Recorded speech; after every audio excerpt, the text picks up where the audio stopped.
depuis intersyndical bi nga xam ne suñu mbokk yi transporteurs yi dañ ko déposé transporteurs yi nga xam ne dañu dajaloo ci li ñu tuddee intersyndical bu boolee ñett syndicat URS bu secrétaire général Gora Khouma Finactrans bi nga xam ne seen secrétaire général mooy monsieur Diallo Niang ak Satrans bi nga xam ne secrétaire général mooy Mamadou Ndiaye dañu déposer préavis de grève ñun nag gouvernement ñu commencé liggéey bi ci préavis bi parce que benn poñ bu am importance ci préavis bi moo nekkoon jafe-jafe yi nga xam ne transporteurs yi am nañ ko ci tali Sénégal yi waxtaan boobu nag il fallait mu yaatu parce que contrôle routier yi ñuy def douane la police la ak gendarmerie ak eaux et forêts ak ñeneen kon il fallait ñu waxtaan ak ministère yi nga xam ne ñoo yore force de défense et de sécurité yooyu yëpp waxtaan ak haut commandement yi nga xam ne ñooy diriger force yooyu moo xam au commandement de la gendarmerie direction générale de la police nationale ak direction générale des douanes ñu njëkk waxtaan ci biir gouvernement xool lan la nga xam ne mën nañu jàpp ne transporteurs yi mën nañ leen jox dëgg topp leen ci li nga xam ne mooy seen mbëbët ba ñu waxtaanee nag ba d'accord ci point yi ñu soogaawoo transporteurs yi ñu daal di toog ak ñun ministère des infrastructures et des transports toog ak ministère de l'intérieur ak police nationale toog ak gendarmerie ak ministère des forces armées toog ak douane maanaam ministère des finances waxtaan bu xóot ci point bu nekk nag poj bu nekk bi nga xam ne transporteurs yi wax nañ ko ñu jël suñu temps liggéey ci ba sori ci kii di ministre Mansour Faye du début jusqu'à la fin commencement bi ba fin mu superviser xool liggéey bi daanaka point yu gën a am doole ci revendication transporteurs yi benn bi mooy wàññi nombre de contrôle ci poste fixe yi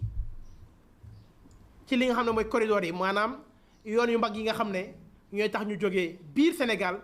jëm bitim réew bu ñu waxtaanee ñu jaay d'accord jàpp ne gannaaw UEMOA dafa wax ne dëkk bu nekk 3 postes de contrôle fixe nga war a am ci sa territoire ci sa corridor te gannaaw Sénégal signé na directive boobu kon boog mën nañ jàpp ne dinañ def loolu wàññi poste de contrôle fixe yi yóbbu ko ba ñett waaye nag dañuy waxtaan ak transporteurs yi gannaaw ñun ñëpp ay sénégalais lañu te contexte sécuritaire maanaam àdduna toll na fi nga xam ne sécurité moom ñëpp ñoo ci war a bàyyi xel parce que dañuy wax ne ba daan ne naam ne fa te sécurité moo tax ñu nekk fi kon boog bi ñu waxtaanee transporteurs yi jàpp nañ ne dégg nañu comprendre nañu ne dëgg la 3 postes de contrôle fixe mooy am waaye nag contrôle sécuritaire bi nga xam ne police daf koy def gendarmerie di ko def douane di ko def di aar nit ñi di aar koom-koomu Sénégal kooku nag mënut a ñàkk loolu moom ñu ànd ci beneen poñ bi mooy pour organiser contrôle bi pour mu gën a yomb pour mu gën a leer pour itam mu gën a gaaw bañ nit ñi di perdre trop temps ci poste de contrôle yi dañuy def lu ñu tuddee brigade mixte de contrôle routier lan mooy brigade mixte de contrôle routier mooy simplement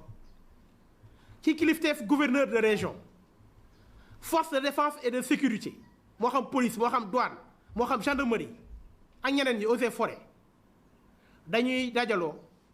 ñu liggéey nag daañu liggéey ci loolu xam nan koy organiser pour ñu mën a def ensemble def benn say di defandoo contrôle bi loolu nañ ci waxtaan ak gouverneur de région yi ak préfet yi ci pour ñu mën a déployer système boobu ñu ànd ci ñun ñëpp ak transporteurs yi ay amende nañ ko daan def waaye dañ doon seetlu ne léeg-léeg ñu cumuler amende yi maanaam boo defee ñetti infraction ñu jël ñetti infraction yi bii xëj na lampe bu dul tàkk la bala xëj na da ngaa jéggi benn ligne droite ak beneen léegi souvent ñoom transporteurs yi dañuy wax ni les forces de l'ordre et de sécurité dañu naan cumuler infraction yi ñu fayeeku la ci ñetti amende par exemple ñu boole ñetti amende yi fayeeku la ah ñu daal di rappeler ne wax dëgg yàlla code de la route lu mu prévoir mooy boo defee amende infraction yu bëri dañuy xool amende bu ëpp doole ci infraction yi ñu daal la koy daanee léegi nag barème amende bu nekk mooy maanaam amende bu nekk ñaata nga war a fay loolu dañ koy bind jox ko force de sécurité et de défense yi jox ko transporteurs yi ku nekk yore ko ñu daal di koy même afficher au niveau des brigades afficher ko au niveau des postes de police ba nga xam ne ku ne dina xam lan nga war a fay. dinañ tamit def benn circulaire pour fàttali force de défense et de sécurité benn point bu sew bi nga xam ne point code de la route la parce que transporteurs yi nee nañu dañ leen doon laaj chaussure de chantier camionneurs yi ñu leen di laaj chaussure de chantier ku amul chaussure de chantier ñu teg la daan ñu rappeler rek ne wax dëgg yàlla chaussure de chantier moom fi ñu koy laajee mooy ci chantier bi ak d'ailleurs casque waaye bu oto bi génnee chantier li ñu exiger li nga xam ne code bi exiger na ko mooy chaussure fermée daal buy tëju donc point boobu moom daañu koy fàttali. daañu organiser tamit plus largement ay séminaire pour waxtaan ak transporteurs yi waxtaan ak force de sécurité yi weccoo xalaat waxtaan pour rappeler points yi nga xam ne mooy contrôle routier ak ku nekk lan moo war a doon sa taxawaay ci tali bi lan mooy war a doon ni ngay liggéeyee en tant que transporteur en tant que camionneur ci tali bi. wax naa tamit ni poste de contrôle yi daañu leen wàññi yóbbu leen ba ñett poste de contrôle fixe daañu leen wàññi yóbbu leen ba ñett comme ni ko règlement UEMOA waxee. bu mujj bi booy Afrique Passage dañ doon utiliser des postes mobiles de contrôle maanaam benn oto boo xam ne dafay am matériel di circuler di ñëw teg ci taxaw ci benn point camion bu ñëw ñu daal di lay peese mais transporteurs yi dañu ne dëgg la poste fixe yi moom yi nga xam ne Afrique Passage mu ngi koy liggéeyee ñoom d'accord contrôle matériel bi dañ koy def ñoom sax dañ koy fekkee d'accord nañ ci normalement Afrique Passage benn yoon ci at bi la ko war a def waaye dañ koy def ba 2 fois transporteurs yi ñëw fekkee waaye poste mobile yi nga xam ne dañ koy utiliser ñoom wóoruwuñu li nga xam ne mooy PC bi wóoruwuñu matériel bi parce que fekkeewu ñu xamuñu fan lañ nan lañ koy contrôler ministre Mansour Faye ne leen wax ngeen dëgg daañu xool léegi waxuñu ne gars yi ni ñu koy defee baaxul waxuñu ne baax na waaye dañuy suspendre loolu dayam ñun ñëpp ñu ànd yenn transporteurs yi ngeen taxaw ñu def contrôle météorologique ñu daal di mën a certifier matériel bi poñ boobu tamit am nañ ko. am na lu am solo ni nga xam ne coppite la te force de défense et de sécurité ñoo ngi koy dugal à commencer par la gendarmerie mooy naka la ñuy fayee amende yi amende nañ la 3000 amende nañ la 6000 nan nga koy fayee ñu jàpp ne fi àdduna tollu léegi mun nañu utiliser ay moyens de paiement ay jumtukaay yi nga xam ne jaratul ngay génnee sa xaalis di jox nit ki agent bi mun nga utiliser des moyens de paiement duma def publicité mais électronique ñëpp xam nañu nga boo amee amende nga jël sa portable bu nekkee am nga ci xaalis nga daal di fay ci benn numéro bi nga xam ne dañ la koy jox nga fay loolu dafay alors li jëm ci douane nag parce que waxtaan nañu ak douane waxtaan bu am solo mooy travail supplémentaire transporteurs yi dañu waxoon ni léeg-léeg ñu fay travail supplémentaire mais ñi nga xam ne ñooy agent de douane dañuy bàyyi oto bi dem duñ ko topp te wax dëgg yàlla loolu moo taxoon ñuy fay travail supplémentaire bi ñu jàpp désormais directeur général des douanes engagé wu ci loolu mooy nit ñi bu ñu fayee travail supplémentaire ñu war a escorter oto bi daañu farlu ñoom douane ba nga xam ne oto bi wala convoi bi ñu escorter ko ba fi nga xam ne foofu la war a fa la war a jëm. beneen bi mooy problème mu indicateur de douane transporteurs yi ñaxtu ni souvent indicateur de douane ñooy taxaw ci tali bi te ñoom loolu nekkul seen liggéey ñu ne leen d'accord baax na direction générale des douanes ne d'accord léegi indicateur des douanes ñoom daañu def seen liggéey waaye ñi war a taxaw di def contrôle routier mooy les agents de douane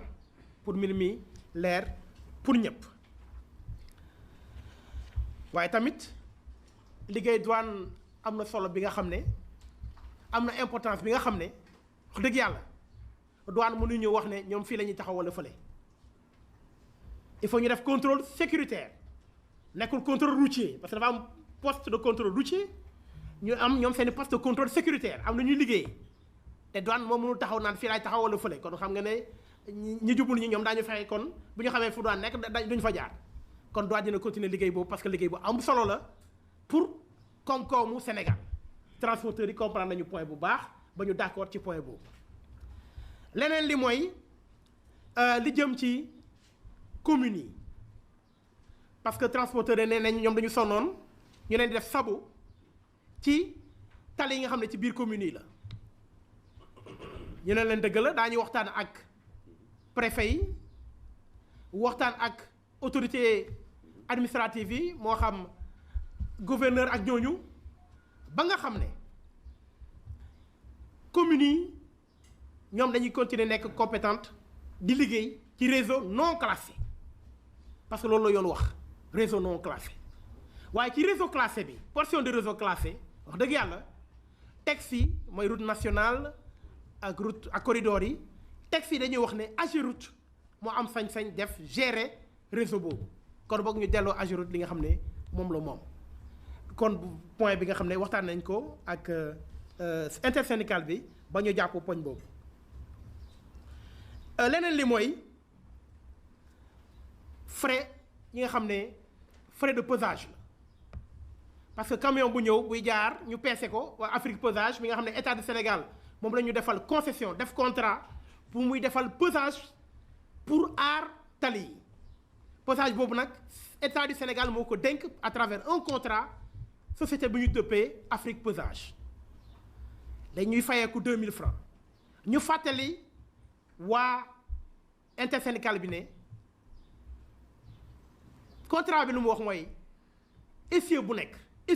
500 francs la mais ñu xool ne d'habitude en moyenne camions yi dañu nekk entre 6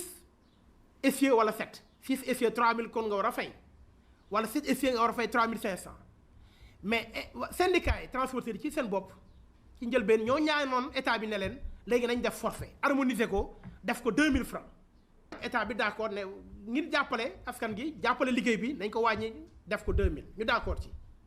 ñu dellu si transporteurs yi tey ne léegi nañu dàqal 2000 francs boobu bu ñu ko fayati ministre Mansour Faye ne leen neew ma leen bañ naa de neew ma leen d'accord na gannaaw contrat la te contrat ñaari partie la bi yoon sax ñetti partie la parce que bi yoon transporteurs yi la kii Afrique pesage yu la engagé contrat bi Afrique pesage yu la engagé ministère des infrastructures des transports et du désenclavement engagé ministère des finances kon man ministère bi nga xam ne maa yore transport man kese mënumaa waxtaan ak Afrique pesage ci point boobu il faut ñu waxtaanee ko boole ci ministère des finances et surtout point bi 2000 francs yi c'est un point bi nga xam ne dafay laal ci équilibre financier contrat bi kon bokk ku nekk ak lu moom man point technique transport laa yor am na kilifa ci gouvernement bi nga xam ne moo yore point financier il faut ñu waxtaanee ak service mi xool lan mooy doon suñu taxawaay mais waxtaan boobu mënuñu kaa def léegi parce que xalaat la analyse réflexion proposition ak trouver des solutions lay doon kon bokk ministre Mansour Faye ñaan transporteurs yi ne leen point boobu ak bépp point bi nga xam ne jëm na ci règlement 14 de l'UEMOA lépp lu jëm ci mbirum PC oto nañ ko yóbbu ba mardi sorewul mardi 5 janvier ñu daje yaatal waxtaan bi nga xam ne ñun suñu service yi direction des routes def exposé ñëpp xam bu baax lan mooy règlement 14 ak lan la tëral ci règlement bu ñu ko waxtaanee ba pare ñu soog a xool nan la ñu mën a def ci point boobu kon boog ministre ñaan na transporteurs yi d'accord ci ñu yóbbu point boobu ba nga xam ne le 5 janvier mardi 5 janvier lañ koy waxtaanee de long et en large jël suñu temps waxtaan ci. alors beneen point bi bu jëm ci Afriposage mooy instrument de contrôle yi matériel bi nga xam ne Afriposage moom lay jëfandikoo pour contrôler camions yi ñu war ko vérifier ñu war ko certifier pour mu mën a liggéey te liggéey boobu dañ koy def en présence des acteurs en présence des syndicats et de tout ce qui travaille ñi liggéey ci mbirum transport de marchandises loolu tamit d'accord nañ ci. dernier élément nag ci Afriposage mooy transporteurs yi dañuy wax ne léeg-léeg camion bi dafay jëm sens bi nekk ci droitam jógee Dakar jëm daanaka Kaolack mais ci yoon boobu ci sens Dakar Kaolack léeg-léeg poste posage dama joxe misaal rek léeg-léeg poste posage bi nekk à gauche dans le sens Kaolack Dakar ñu ne loolu mun na andi insécurité ñu déglu leen ñu comprendre ñu laaj service technique yi ñu ànd ci ministre d'accord ni ministre Mansour Faye d'accord ni léegi daañu fexe Afriposage contrôle bi bu ñu koy def ñu def ko dans le sens de marche du véhicule maanaam oto bi bu jógee Dakar di jëm Kaolack sens bi nga xam ne moom la ñu koy peese mooy sens bi nekk à droite ñu ne loolu tamit gars yi wax nañ dëgg transporteurs yi wax nañ dëgg ñu jàpp ci poñ boobu parce que dafay permettre ñu am plus de sécurité. enfin foo laa jeexalee ministre des infrastructures des transports terrestres et du désenclavement Mansour Faye jox ñu ay teetal ay recommandations yi nga xam ne dafay yombal liggéey bi au lieu ñu toog ba problème yi bëri ba nga xam ne am ñu mer am ñu fippu ne dañuy grève dañuy teg benn kuréel boo xam ne dafay boole ñun état gouvernement ñëpp ñuy yëngu ci transport routier taxaw ci mooy ministère de l'intérieur ministère des forces armées ministère des finances à travers la douane et le trésor ministère du moins gendarmerie police douane eaux et forêts s'il le faut ñun ñëpp ñu teg kuréel boobu boole ci nag acteurs des transports routiers bu mu nee acteurs yi syndicats yi la waaye du syndicats yi kese xëy na transporteurs yi ci seen bopp ñoom ñëpp ñu toog point bi nga xam ne jafe-jafe la au lieu ñu bàyyi jafe-jafe yi dajaloo ba ñuy dem grève chaque 3 mois wala 4 mois wala daañu déterminer périodicité bi diir bu amee rek ñu daal di toog ne yenn transporteurs yi loo leen xalaat lan mooy seen jafe-jafe ñoo waxuñu ko ñu ne ñun tamit lii mooy suñu jafe lii la ñu seetlu ñu waxtaanee ko jël tëralin daal di koy jëfee ba nga xam ne de façon structurelle daañu am waxtaan bi nga xam ne dina permettre ñu dialoguer trouver des solutions. beneen recommandation bu ministre bi mooy ñu def régulièrement des campagnes d'information et de communication de sensibilisation surtout lu jëm ci règlement 14 li jëm ci code de la route ñu koy waxtaanee di ci weccoo ba nga xam ne ñëpp ñu bokk même niveau de connaissance ci xam-xam bi bokk même niveau de compréhension parce que léeg-léeg dina am problème compréhension. bu loolu weesoo dernier point bi mooy les gros porteurs yi parce que gros porteurs yi léeg-léeg dañuy wax ne ñoom jafe na ci ñoom parce que bu ñu ñëwee ci dëkk bi ci tali yi nekk ci biir communes yi ñu jàpp leen te ñoom amuñu feneen fi ñu gaare ñu ne kon boog d'accord ñun gouvernement daañu liggéey ba nga xam ne ñu mën a créer des parkings gros porteurs aménager ko ci dëkk yu mag yi fi camions yi di gaare ba nga xam ne ku ñëw nga dugg ci biir gaare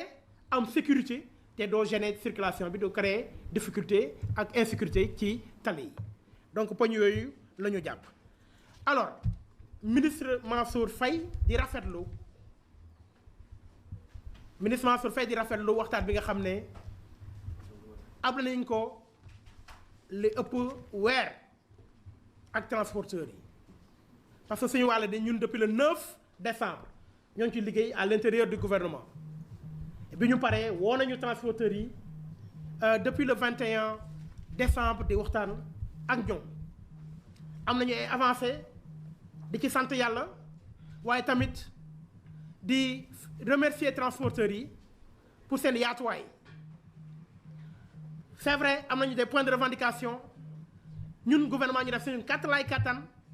lépp li nga xam ne revendication yi nga xam ne mën nañu ko saafara jëm nañ kaa def li nga xam ne tamit mënuñu ko pour le moment wax nañ ko clairement ne lii mënaguñ ko bu yàlla defee ñu mën ko ñu daañ ko def bu yàlla defee mënuñu ko tamit ñuy wax ba mu leer naññ clarté transparence franchise dans les négociations loolu la ministre Mansour Faye doxalee di rafetlu nag waxtaan bi lu muy gudd lu muy jafe-jafe waaye yàlla def na ci jàmm yàlla sotti na ci ndox bu sedd guy ba nga xam ne tey ñoo ngi retrouvé wu ñun ministère des infrastructures des transports terrestres et du désenclavement ak suñu directeurs yi directeur des routes directeur des transports routiers ñu retrouvé wu avec l'intersyndicale yi nga xam ne monsieur Mamadou Ndiaye moo leen jiite pour Trans monsieur Diallo Niang pour Sinac Trans ak monsieur Goro Xuma pour URS yàlla def jàmm ba ñu toog ba démb biig ci guddi daanaka presque ay 1h du matin ñu daal di d'accord ba signer un procès verbal de négociation signé ne d'accord nañu ci point yi point B dàqal nañ ko ba le 5 janvier mardi 5 janvier waaye signé nañu pour acter les points d'accord wax ne tamit ñoom dañuy lever le mot d'ordre dañ koy lever mu leer nañ ci procès verbal bi nga xam ne signé nañ ko kon boog foofu laay yem